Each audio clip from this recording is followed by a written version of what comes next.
3 Viking graves excavated in Norway contain coins from distant lands and an oddly symbolic stone carved to look like female genitalia. The graves, all of which seem to belong to women, were found on the west coast of Norway by metal detectorists.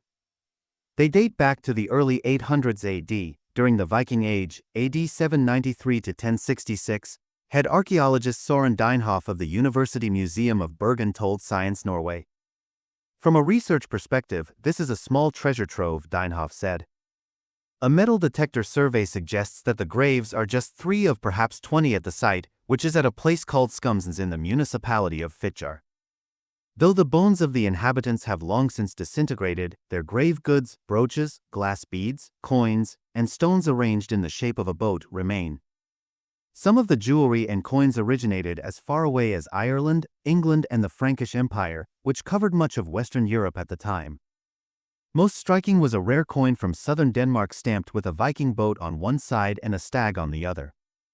The find reveals the long-distance trade and migration occurring in Viking societies at the time.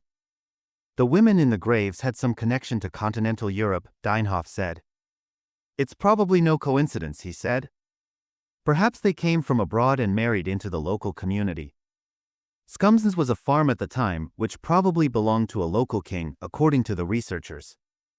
It wasn't far from the coast and may have been a waypoint for travelers. One of the women was buried with rocks in the shape of a 13-foot-long, 4-meter, boat to accompany her to the afterlife.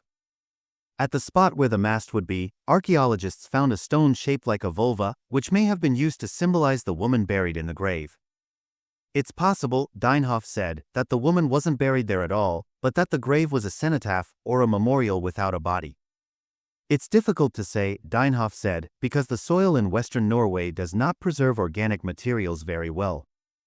The boat grave also included wool shears, a hetchel, a comb to prepare fibers for spinning and weaving, a spindle whorl and a weaving sword, all items used to make textiles, as well as a bronze key. This suggests that the woman this grave was dedicated to was of high status, textile making was prestigious, and the key indicates she was head of a household. UNN Peterson, an archaeologist from the University of Oslo, told Science Norway that textile making was a path to wealth and security for Viking-era women.